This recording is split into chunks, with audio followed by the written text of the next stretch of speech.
Hey guys, how's it going? Welcome back to the channel. This is Mr. VP. Today what we've got in our hands is the Mattel Jurassic World Dino Rivals VELOCIRAPTOR Blue. This is the Savage Strike figure.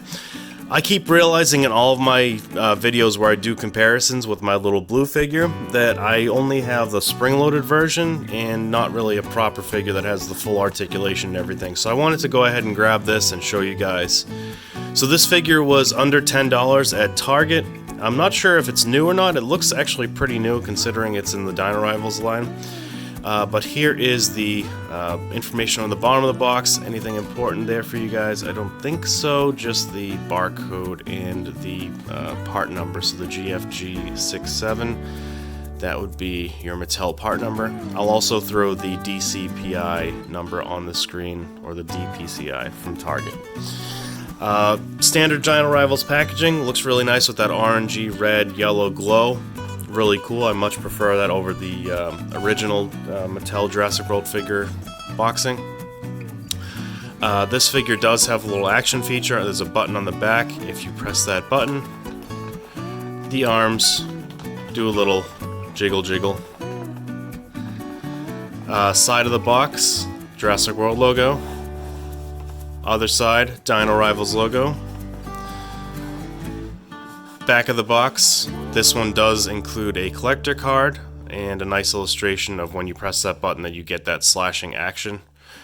And there's some other dinosaurs in this line. Alright, let's take her out of the box and take a closer look.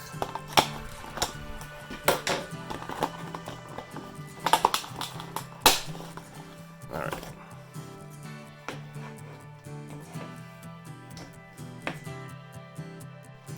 Alright, so out of the packaging, this is a very nice figure. There are definitely some faults with it, and I will show those right now.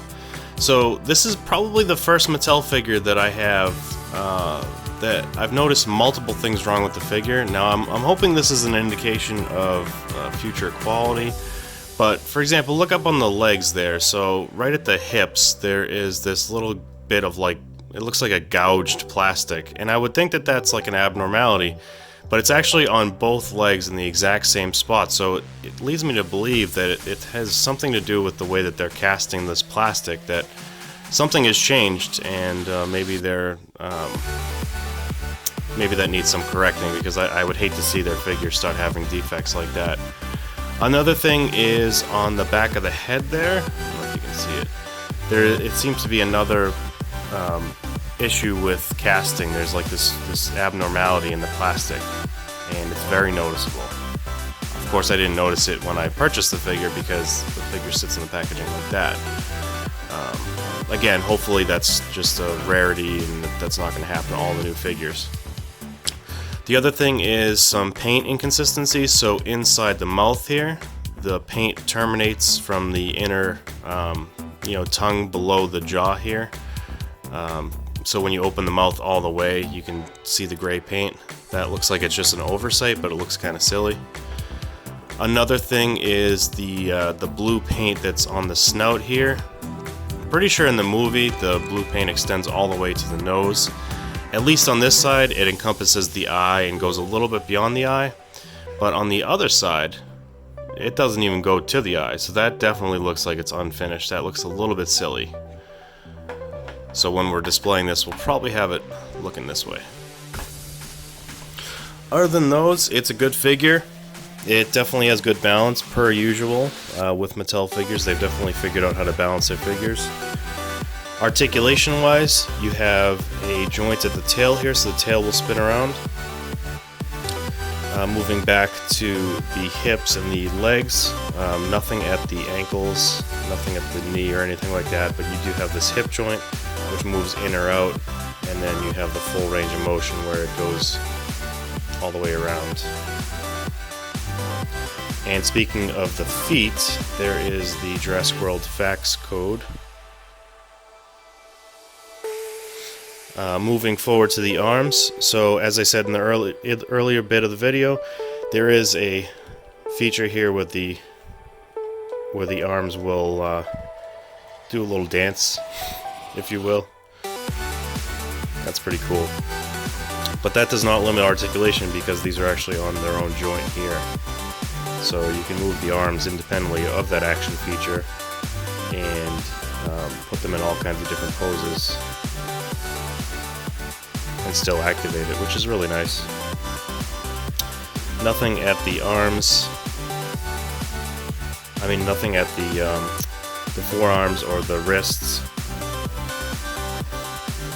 And then moving up to the head is on this nice joint here where it can go up or down pretty nicely. It can go side to side. And you can get a little bit of lateral motion, but I don't think it's designed to do that. And then up at the head, the jaw will open pretty wide. And again, there's that defect with the paint.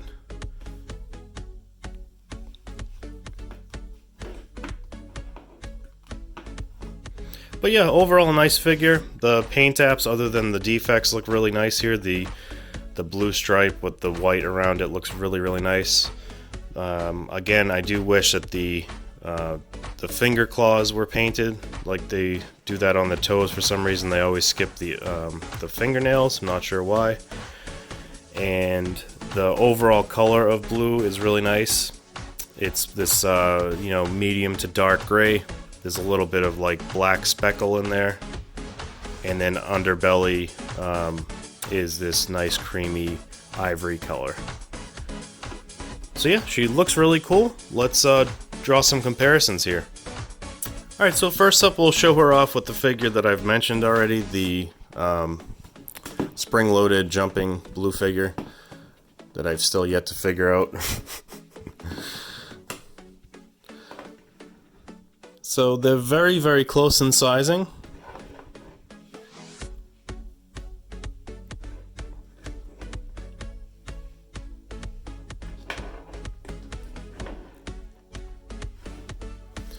And definitely gotta appreciate Mattel here, because even though these are two different blue figures, pretty much every single thing about them is different.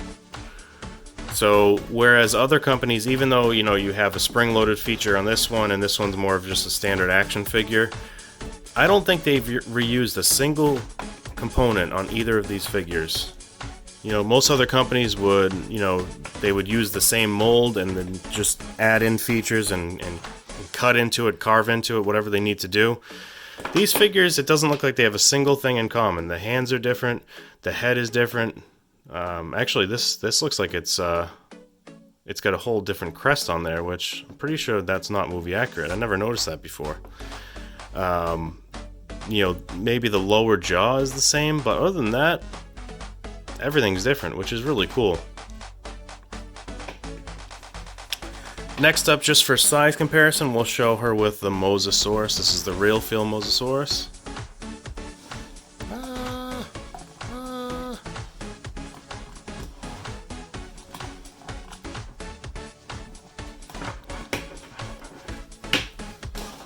Alright. Then we'll show her off with the Bite and Fight Tyrannosaurus Rex.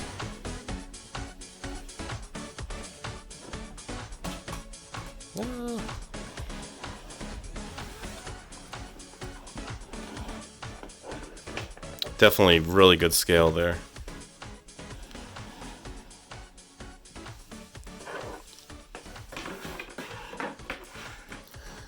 And then we'll show her off with the Destroy and Devour Indominus Rex.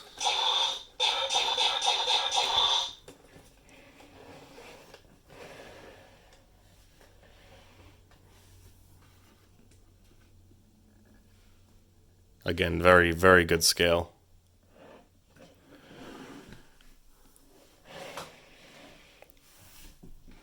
And then just for the heck of it, we'll show her with a human figure. This is Wheatley.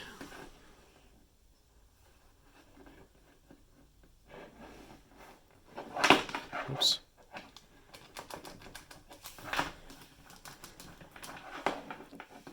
And very good scale there as well. Alright guys, well that pretty much wraps it up for today's video. Thank you so much for watching. I hope you enjoyed it. Please consider liking, subscribing, and sharing the video with your friends. It would really help me out. And I hope you have a great day. Keep an eye out for future videos, including but not limited to the Super Colossal Blue figure, which I will be doing very, very soon. And that's probably the final comparison that I'll make here. And you can just see how large this figure is. I'm very excited to show you guys that. Thank you so much for watching. Talk to you soon. Bye-bye now.